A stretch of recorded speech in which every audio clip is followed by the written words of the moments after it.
आपसे पूछ रहा हूँ, रंग पाक है नापाक है? हाँ बिल्कुल, अगर पाक है तो पाक है। नहीं, अगर पाक है तो पाक है। मान ली किसी ने अगर उसमें आमेजिश नहीं की है, अगर किसी ने कोई आमेजिश नहीं की है, नेचुरल हर्बल गुलाल मिलावट जो कहा जाता है, कुछ मिलावट नहीं है, तो क्या वो पाक है? हाँ पाक है। तो अगर कोई आपको लगाएगा तो आपको उससे दिक्कत होगी? मैं बस पूछ रहा हूँ। मैं रंग नहीं लगवाता हूँ। आप नहीं लगवाते? नहीं लगवाता। रंग पाक है, यदि धोखे से लग गया तो किसी हो गया तो नमाज तो होगी, नमाज हो जाएगी। हाँ, ये नमाज हो जाएगी, बस नमाज हो जाएगी। शबनम जी, आप कैसे देखते हैं? क्योंकि अलग अलग बार बयान आया है, और जब बयान आया है तो पूरे देश में चर्चा हुई है कि आखिर मौलाना साहब इस तरह के बयान क्यों देते हैं? आपको क्या लगता है? मुझे तो लगता है फेम में आने के लिए देते हैं कि हमें फेम मिलेगा, नेम मिलेगा, वरना अगर सुधारना ही होता तो ये कहना चाहिए था कि मेरा रंग तेरा रंग सब एक समान, आओ गले मिलके लगाएं एक दूसरे को रंग, और जुम्मे की नमाज के समय लग भी जाए अगर रंग हमारे ऊपर, तो भी मैं कुर्ता बदल के फिर नमाज पढ़ने चला जाऊंगा, और अगर वो रंग मेरे हिंदू भाई ने डाला है तो भी नमाज जायज रहेगी, क्योंकि इस्लाम धर्म यही अच्छी बात सिखाता है हमें कि प्रेम प्यार से रहिए, एक दूसरे से प्रेम प्यार करिए। आप सिखाते हैं कि हिंदू से दूर रहिए, आप सिखाते हैं उनके रंग से दूर रहिए, आप सिखाते हैं कि देखिए शमी ने रमजान में, मैंने रमजान में बिंदी लगा रखी है, क्या हो गया? कोई फर्क नहीं पड़ता। मैं रोजा रखूं, नमाज पढ़ने चली जाऊं, बिंदी लगा के, मुझे अल्लाह पाक कभी मना नहीं करते हैं कि नहीं, मेरी किताब में भी नहीं लिखा है।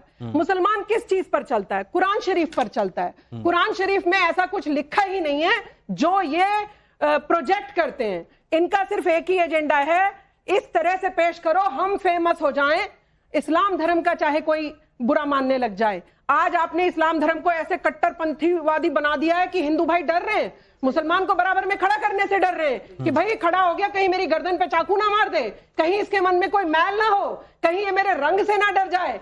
अरे आपको तो आप डर पैदा करने की कोशिश, मौलाना साहब, ये गंभीर सवाल है। शबनम खान का सवाल ये है कि आप डर पैदा करने की कोशिश कर रहे हैं, मतलब भाईचारा तो छोड़ दीजिए, आप डर पैदा कर रहे हैं। नहीं, मोहतरमा जो कुछ कह रही हैं ये बेबुनियाद बात कर रही हैं, इनकी लफाजी है।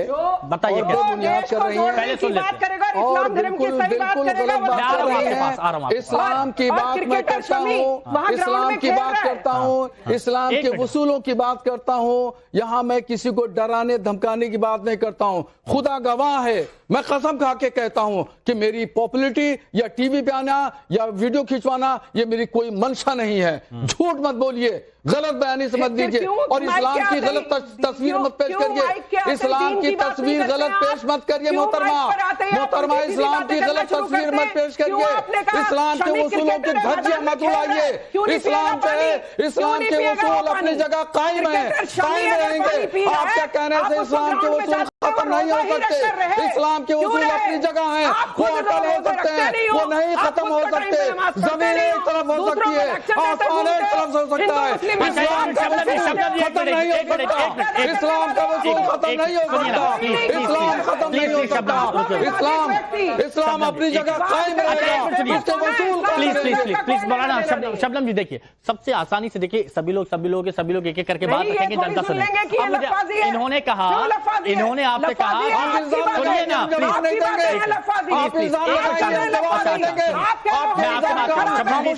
डिस्कशन और हिंदू भाषा। अच्छा थोड़ी देर रुकिए, एक मिनट, इस्लाम मैं जवाब दे दूं? हाँ एक सवाल। मौलाना जी, आप जैसे लोग अगर 4 और पैदा हो जाएं तो शायद हिंदुस्तान में वो दिन दूर नहीं है जो आप हिंदू मुस्लिम में कत्लेआम ना करवा दे। वो तो अभी भी आप लोग के भड़काऊ बयान से हो ही रहे हैं। और जिस तरह से आपने कहा एएमयू में जो है होली नहीं, तो आप बता दीजिए जिन जगह पे जो है मुस्लिम की तादाद जो है कम है और हिंदूज की तादाद ज्यादा है, तो वहां पे आपके त्योहार नहीं मनने चाहिए। आप दूसरा आप ये बता दीजिए, जब आपने मोहम्मद शमी को नहीं पहचाना और आपने बोल दिया कि पानी पीना हराम है, ठीक है, तो आप ये बता दीजिए यदि कोई मुस्लिम भाई बहन या बच्चा कोई बीमार होता है, उस टाइम उसको जो है हर चीज की जरूरत है और दवा की जरूरत है, और दवा बिना पानी के नहीं पी जा सकती।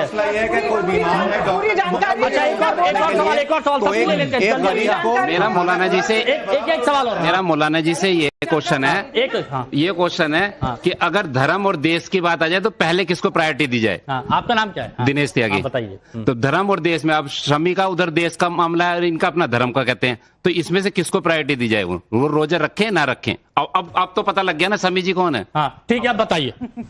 देखिए लगा हुआ, पहले भाई ने जो सवाल किया है, अच्छा जवाब दीजिए, वरना गलत उम्मीद उम्मीद करते जा रही है हैं। ठीक है, मुसलमानों सुन की। लीजिए। देखिए थोड़ा संभल के जवाब दीजिए। देखिए ऐसा है कि जहां तक धर्म और देश की बात कर रहे हैं, तो संविधान और हमारी शरीयत ये जुड़वा भाई हैं, इनको अलग नहीं किया जा सकता। ये क्या बात हो और दिन फिर वही बात आ गई। बोलिए। कैसे मान रहे हैं क्या फिर? ये इस Please, तरह please, देखो, इस तरह बात नहीं होती है। एक मोहम्मद शमी क्रिकेटर हैं, और जो पाकिस्तान की बात कर रहे हैं क्रिकेटर की, मुझे कतन कोई दिलचस्पी नहीं है क्रिकेट से। ठीक है। मुझे शरीयत से दिलचस्पी है, कुरान और हदीस से मुझे दिलचस्पी है। इन्होंने बात की कानून की, एक मिनट, कॉन्स्टिट्यूशन की बात करी। मैं थोड़ा सब्र तहम्मुल चाहता हूं अपने साथियों से, बहुत एहतराम और अदब के साथ। कानून की बात करी, बहुत अच्छी बात करी। मैं कानून के ताल्लुक से कहना चाहता हूं अल्लामा हजरत कि ये मुल्क ना तो शरिया से चलेगा, ना सनातन धर्म से चलेगा। ये मुल्क जो चलेगा अंबेडकर के बनाए हुए दुनिया के सबसे बड़े कानून से चलेगा। आप भी इस पे चलेंगे, मैं भी इस पे चलेंगे, सब इस पे चलेगा। रही बात शमी की, देखिए उसने पानी पिया, वो मुल्क को रिप्रेजेंट कर रहा है। हुब्बुल वतनी निस्फुल ईमान, दोबारा मैं कह रहा हूं, इस्लाम के अंदर वतन से मोहब्बत पहला इश्क माना जाता है। अगर कोई भी मुसलमान सेहतमंद तंदुरुस्त तवाना है, बिला उज़्र शरई, अगर रोजा तोड़ेगा, रोजा नहीं रखेगा, तो वो गुनाह अजीम का शिकार होगा। अब अगर उज़्र शरई पे आ जाइए, क्या है उज़्र शरई, ये आपको पूछना चाहिए, मगर आप उज़्र शरई समझते नहीं है, पूछेंगे क्या? नहीं तो यहाँ 4 लोग हैं ना, ये कितने लोग हैं? ये सारे लोग हैं। आप उज़्र शरई क्या पूछिए, मैं बता रहा हूँ। सुनिए मौलाना, सवाल ले लेते हैं। सवाल नंबर 3 एक बहुत जरूरी है। देखिए एक बहुत जरूरी है, क्योंकि बहुत सारे मुद्दों पर बात करें। सवाल नंबर 3 प्लीज मौलाना साहब ये सवाल सुनिएगा। मौलाना साहब ये सवाल सुनिएगा। हिंदुओं के कंधे पर गंगा जमनी तहजीब अब बोझ की तरह है। आपको क्या लगता है, ये सही बात है, ये आधा सच है, या फिर नहीं मुसलमान इसे डो रहे हैं, गंगा जमनी तहजीब? देखिए ये सब एक अकेले किसी एक तबके की बात नहीं की जा सकती। यहाँ पे हिंदुस्तान में रहने वाले जितने भी तबकात हैं, वो सब लोगों की जिम्मेदारी है हिंदुस्तान की तामीर व तरक्की, उसकी तश्कील, उसकी खूबसूरती में हिस्सेदार बने, और अकेले किसी एक तबके की बात करना गैर मुनासिब है। ठीक है, सवाल नंबर 5 एक बार लाइए जरा। हाँ चलिए ठीक है, ये देख लेते हैं। चलिए कोई नहीं, यही देख लेते हैं। देखिए लव जिहाद पर और कठोर कानून ला रहे हैं, अब इसकी जरूरत है? मुस्लिमों को टारगेट करने का आरोप जो लगता रहा है, क्या वो सही है, या फिर आपकी राय कुछ और है? देखिए लव जिहाद के सिलसिले में इस्लाम ने एक वाज़ेह एक इबारत लिखी है। वो ये है कि मुसलमान इस्लाम का मानने वाला अपनी पहचान को, अपनी शनाख्त को न छुपाए। वो उसका दायरा इस्लाम ने मुकर्रर किया है, उस अपने दायरे में रहे, और वो न नाम छुपाए, न कशका लगाए, न तिलक लगाए, न कलावा बांधे। उसकी अगर अब्दुल्ला नाम है, अगर वो अब्दुल्ला नाम है, मोहब्बत हो जाती है, बोलने दीजिए, मैं आपके बीच में नहीं बोल रहा हूँ। मैं जब पहचान छिपा सकते हैं, कैसी बातें कर रहे हैं? बोलते हैं पहचान छिपा सकते हैं, आप जवाब नहीं देने देते हैं। अरे वक्त साहब जरा साहब, अगर आप किसी हिंदू आप पढ़े लिखे आदमी हैं, आप पढ़े लिखे आदमी हैं, पढ़े लिखे होने का जवाब दीजिए। एक साथ बात करूंगा। एक और सवाल ये देखिए, ये बहुत चर्चा सब जगह है, इसको लेकर कानून भी बनाया जा रहा है अलग अलग जगह। ये देखिए थूकने की कई तस्वीरें आई थी, आप इस पर प्लीज एक मिनट